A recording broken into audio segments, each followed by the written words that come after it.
Hello everyone and welcome to this new video on Romeo and Juliet. It's going to take you through writing a really good essay on the theme of true love. Now, obviously the entire play does revolve around love, but it's not the only thing that we need to talk about. And as well, when you talk about love, you can make a slight distinction between love and true love, because obviously what Romeo feels for Rosalind at the start of the play is not the same as what he feels for Juliet once he meets her. You also need to link to themes like violence and fate or destiny. You can use them fairly interchangeably. Shakespeare, when he's writing this play, is using all three of these themes at the same time to kind of shape the direction that Romeo and Juliet's lives are going in, and he's trying to teach us various different things about them. Romeo's view of love is very different to Mercutio's. You can make that as a really clear contrast throughout. Obviously, Mercutio does change his opinions when he's about to die, and we'll talk about that a little bit later. But Romeo and Mercutio have got very opposing views on love at the start of the play, certainly. There's also a clear difference between romantic and familial love. The way that Juliet's relationship with her parents evolves throughout the play. Her father pretends to give her choice at the start and then takes that choice away later on. And also the love that she has for her parents, she seems to lose. And she also loses the sort of close mother-like love that she has for the nurse as well, when the nurse offers her opinion that she thinks she should marry Paris. So there's different forms of love in the play as well, and obviously romantic love becomes the strongest form. Ultimately, the play is a tragedy, so you need to be talking about how stuff goes wrong. Both families lose. There are no winners at the end of Romeo and Juliet. It's kind of like an I told you so compared to the prologue at the start. The prologue told us that they were all going to die, and it was their destiny to die. Both families needed to be taught a lesson. Taught a lesson about resolving conflict and being humble and not having so much pride that you're ignorant to everything else that's going on around you. So a few questions that you might want to consider. What does it teach us about conflict? Is love more important than life itself? Is it the most important aspect of life? Why do both families need to suffer that tragedy? Why can't they both come to some sort of sense of peace and resolution at the end without losing their children? Can love overcome all barriers, the barriers of their names, their identity? Does Romeo and Juliet's relationship kind of get past those barriers, and if so, what does that say about love itself? Now, before we start writing, a few things to talk you through. I've got a copy here of the PDF booklets which you've used in lessons, the same Delta booklet you'll be familiar with. I want you to quickly run through the overall plot. If you don't have your copy with you, you may want to pause the video now and make a few notes on this, screen print it, paste it into Word, whatever you want to do. But I'm just going to quickly run you through some of the key plot points. Obviously, there's not the entire plot here, but these are some of the things you do want to mention in a good essay. Talk about the idea of the families being in conflict at the start. We must establish the fact that the families hate each other, even if it's only very briefly. Romeo does love Rosalind, but she doesn't love him back, sometimes called unrequited love. And then Romeo meets Juliet for the first time at the party and fall in love at first sight. Act 1, Scene 5, very famous scene. He compares her beauty to lots of different things, and it basically transforms his life. Act 2 is all about the issue of their identities and their want to marry each other. So they talk on the balcony, and they talk about the problem eventually when they start talking directly to each other about their identities and how they can almost get around that, and how they realise that perhaps who they are is not as important as what they feel for each other. And they discuss the problem of Romeo specifically being a Montague. And then they marry in secret off stage at the end of Act 2. So between Act 2 and Act 3, they do get married with Friar Lawrence conducting the ceremony. In Act 3, everything starts to go wrong. They only have the briefest period of happiness together. And so Act 3 is very much where the theme of conflict and violence starts coming in. Tybalt wants to fight Romeo because he went to the party in Act 1, and he holds a grudge against him because of that. Romeo doesn't want to fight Tybalt because he says that he now loves the Capulets, but he won't explain why, because obviously he's now married to Juliet, but no one else can know. Tybalt then kills Mercutio whilst he's fighting with Romeo, and this brings clarity to Mercutio. He starts to realise that both families are as bad as each other. Romeo kills Tybalt out of revenge, so you can see lots of violence and aggression in this act, and particularly in Scene 1. And later on in that act, Capulet tries to force Juliet to marry Paris. He realises the loss of of Tybalt means that life can be quite fragile, and he has lost his other children as well. His other children died when they were quite young, so he begins to quite selfishly think about his own family and his own legacy, and worrying that his family will end if he doesn't kind of protect the future of it by getting his daughter married off. In Act 4, it's all about the plot of Romeo being sent away to Mantua and Friar Lawrence trying to enact that. He has to go into hiding. It doesn't work. And so when Romeo was sent to Mantua, he was supposed to be told that Juliet was just going to fake her death, but Friar Lawrence sent the message to Romeo via Friar John, and Friar John was caught up in a plague house, and so wasn't allowed to leave in case he infected other people. And so Romeo never got that message. So when Balthazar comes to Romeo and he's in Mantua, he explains that Juliet's dead, even though she's not. She's only faking her death at that point. But Romeo doesn't know that, and so he's now filled with grief and heads straight to an apothecary to buy poison, and then goes to find Juliet, where he's wanting to join her in death. Act 5 is where the tragedy then starts to come together and culminate. Romeo kills Paris and then kills himself. He didn't want to kill Paris, but Paris, stood in his way, and so he had to. Juliet wakes up and finds Romeo having killed himself, and then she kills herself. So this is where the ultimate tragedy is, and this is where you want to be talking about love and violence, really so closely, synchronizing with each other. The prince then says that everyone is punished, there are no winners, and the prologue, which said at the start they were going to die, is now fulfilled. It was their destiny to die, and they cannot escape their destiny. Here are the quotations which you have been taught at school. So again, you may want to pause the video, make some notes, screenshot it, try and explain each one before we go through this. I do have a separate video on explaining each of these quotations, and if you haven't seen that, you might want to have a look at that before you then start writing the default essay with me. Okay, so the default essay on true love, this is what we're going to talk about, and the first section is going to be about the prologue and the ideas of love and destiny and violence, because although we're talking about love in the main, we must still mention these as well. So I want you to write a paragraph, please, about the idea of the two families being torn apart, and it's the idea of a forbidden love, a love they're not supposed to have, and their death's a signal from prologue right from the very beginning. So it's this idea that they cannot escape their deaths, and the fact that they are willing to die for each other. Their love perhaps means more to them than life itself, or they found true meaning in life through each other. So I want you to write a little paragraph that kind of sums up the idea of love and Romeo and Juliet's approach to it, and perhaps mention these ideas as well. So pause the video and complete that, please. So after your introduction, you're then going to go to your sort of first key area, and you're going to talk about Romeo's feelings towards Rosalind and love in general before he gets to the masked ball. So before he meets Juliet, Romeo feels as though he's a victim of love. He feels as though love is always punishing him, as though there's no happiness for him in love. He feels really downbeat about it. He describes himself as having a soul of lead, and how love pricks like a thorn because it's really sharp and it hurts him. So again, I want you to start off by talking about how Romeo feels really negatively towards love, and how we see him at this point. He's quite self-pitying. He doesn't see any positivity. He doesn't see any hope, and he's a very emotional character. He's very emotional throughout the whole play, and he's driven by his emotions, and he struggles to control them. Whereas Mercutio kind of just mocks him for that. So you've got some hints at the bottom as to what the quotations that you could use there, but there are other ones as well, such as the one on our key quotation list, and if you need to, refer to the text itself. So again, pause the video and complete a section about how Romeo is feeling quite negative about love towards the start of the play. After that, you then want to go on to how Romeo's life completely changes at the masked ball. He meets Juliet, and it redefines his life. It gives him new purpose. He understands what life is all about now, and love has changed him. And what he realises is that what he felt for Rosalind before was not love. It was, it was just teenage lust or passion, whereas now he sees the difference between the two. So start off by telling the story when he arrives at the Capulet Ball. He sees her, and talk about how his life has changed and how love has given him, a new perspective.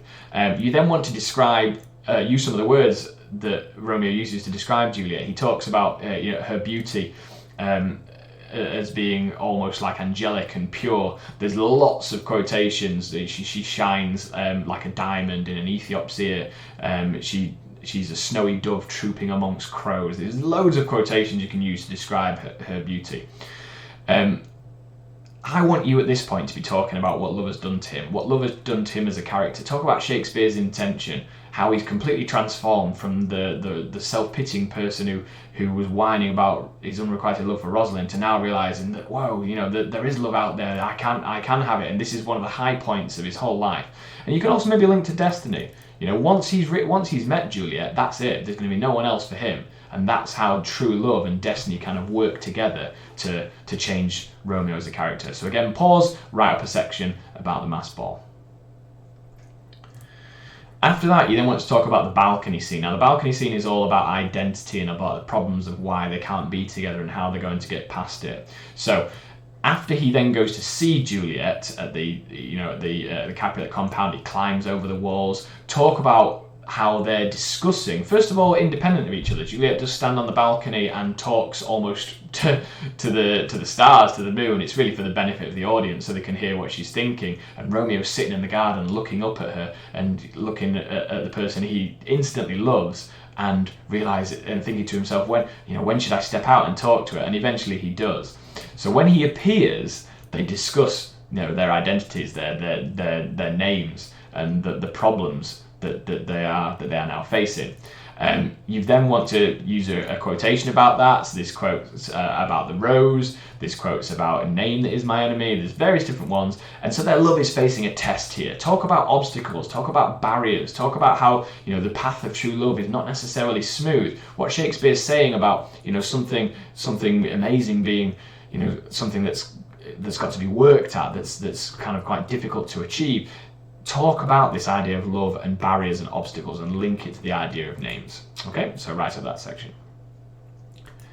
Then you want to be on to key area 4, and this is the middle of the play, the deaths of Mercutio and Tybalt, and how that kind of acts as it's like a catalyst for the downfall of everything which goes wrong afterwards. It's a domino effect and everything just comes crashing down. So talk about what you know about the plot. After marrying in secret off stage at the end of Act 2, Romeo now loves the Capulet family. He can't tell everyone why, because they don't know that he's married to Juliet, but he doesn't want to have any conflict. But that's very much opposite to what Tybalt wants. Tybalt is still feeling a really burning sense of injustice about how Romeo turned up to his family's party and mocked them, or what he perceived as being, mocking their dignity.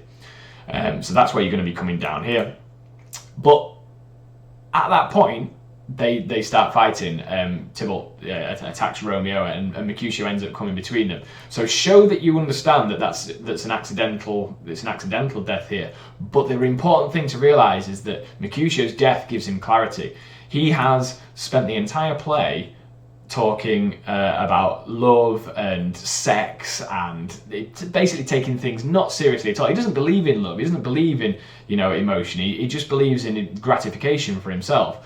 But when he gets stabbed, he completely changes. He blames both of the families. A plague on both your houses. He curses them both. He realises they're both as bad as each other. So here, what you want to talk about is, again, how this idea of violence is connecting to true love. This violence has made Mercutio see the truth about things. It's given him clarity. It's given him sort of common sense that he never had before. Romeo then gets really upset because every time he feels like he likes someone, they don't like him, or there's a problem because Rosalind didn't like him when he liked her. Now he really likes Juliet, and there's a massive problem because even though he's with her, it's led to this problem of Tybalt's death, and he realizes that he is fortune's fool, that he is an object of mockery for fate. So again, pause the video and write up how Act 3 Scene 1 acts as a catalyst for the problems which are going to come afterwards. You then into key area 5. Romeo and Juliet, they do spend the night together, they consummate their marriage, and they worry about not seeing each other again, since he's going to be banished because of the prince's instruction. Now the prince doesn't have Romeo killed because it's explained by Benvolio that Tybalt began the fray, and so the prince commutes his punishment from death to banishment. So talk about the intensity of their love, talk about how they've only known each other for a few days, how it's really strong, how they want to do anything to protect it, and you can also talk about the idea of Romeo leaving for Mantua and the Friar Lawrence's perhaps misguided attempt at keeping Romeo and Juliet together, but a little bit naive as well. So again, key quotes, hints down the bottom, right up this section. Possibly not as long as the other sections though.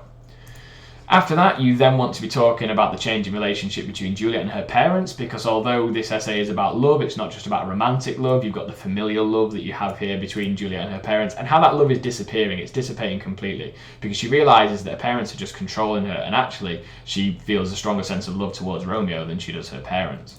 So at first, Juliet's father suggested he'd respect her wishes. So actually we're talking about what happened back in Act 1 here.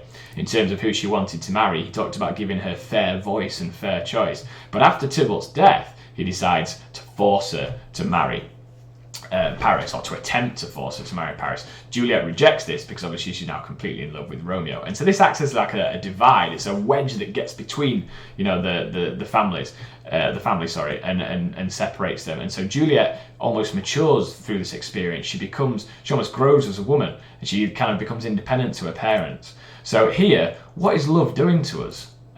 You know, as the song once famously said, love is going to tear us apart, and Shakespeare is showing how love can drive families apart, but also it's kind of driving Romeo and Juliet even closer together. It's making them more desperate and willing to do anything. And perhaps talk about what Juliet's destiny is at this point. Okay, little hints towards the quotes there. Lord Capulet gets very, very aggressive, very angry. He threatens to hit his daughter, and there's various different quotes you can use to prove that. So again, pause the video and write that section up.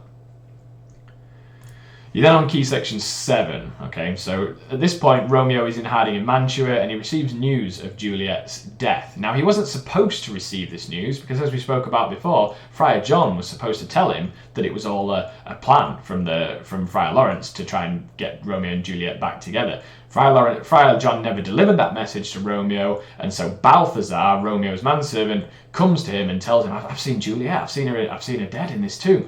And he doesn't know that it's just fake, it's just a ploy. So you need to be making sure that your first section kind of acknowledges that idea of the plot first. There's a lot of plot stuff going on here, so talk about what has happened up to this point. Why is Romeo there? Why does he not know that Juliet isn't actually dead? And who does he blame for this? You know, he blames fate. He talks about defying the stars, going against destiny. But who controls destiny? Who do people believe controls destiny at this point? Well, God. So he's talking about going against God. It's almost blasphemous what he's saying. This shows his desperation. It shows his highly emotional state. And so what's he do? He's willing to kill himself. He goes and buys poison from the apothecary, who doesn't really want to sell it to him, but his poverty almost compels him to. And he goes to the tomb to kill himself. There he meets Paris. Paris, you can use some quotes here if you like, kind of professes his love, but Romeo ultimately sees his love as being the true love, and he doesn't want to kill Paris, but he ends up doing it anyway. So again, this is showing you what love will drive you to do. You know, that love can almost make you behave irrationally and make you do things which you wouldn't necessarily normally do. So again, pause the video and write up this section about what love is turning Romeo into and how it's driving him to desperation. And then your last section, you want to be talking about their deaths, okay? Now, I really want to emphasize this because loads of people forget to mention the endings, and the whole point of the story is that they die at the end. We must spend some time talking about that in any good essay. So Romeo kills by poison, and Juliet wakes from her slumber, from her induced sleep from the friar, and she causes her own death by stabbing. I think I made a slight typo there. So you want to be talking about that, about they've been driven to this point of desperation. But actually, when they're at this point of desperation, what are they thinking of? They're not thinking of their own lives, they're thinking of love. Romeo wants to die with a kiss upon his lips. So the last thing he's thinking of is love and Juliet, and he can take that into eternity or into the afterlife. Juliet then declares that when she's going to die, that this is going to bring her happiness. The dagger is going to bring her happiness. She's going to kill herself for happiness because she'll be with Romeo afterwards in heaven. And so ultimately, when we get to this point, we want to talk about how, with both of them now dead, this is the tragedy that's been fulfilled. The prophecy has been fulfilled. They could never escape that fate. And so what were they willing to do for love? They were willing to do anything. So talk about the value of that love, the power of that love, and what Shakespeare is trying to say. And again, you can have a little cheesy song reference. Huey Lewis and the News, the power of love. at the end. Don't write about that though. Okay, so at the end you want to be talking about what love has done to them and how, you know, the whole story is, you know, describing the power of that love and perhaps, you know, the warning against conflict and against the pettiness that these families have been enacting for so long, and what that's done to them and the cost that they've both had to pay. As the prince says at the end, all are punished. There are no winners at the end. Okay, so that concludes this video on writing a really good essay for Romeo and Juliet. As I said earlier on, if you're not quite sure about some of the quotations, go to the separate video and look at those and try and build some of those into your answer. Thanks very much.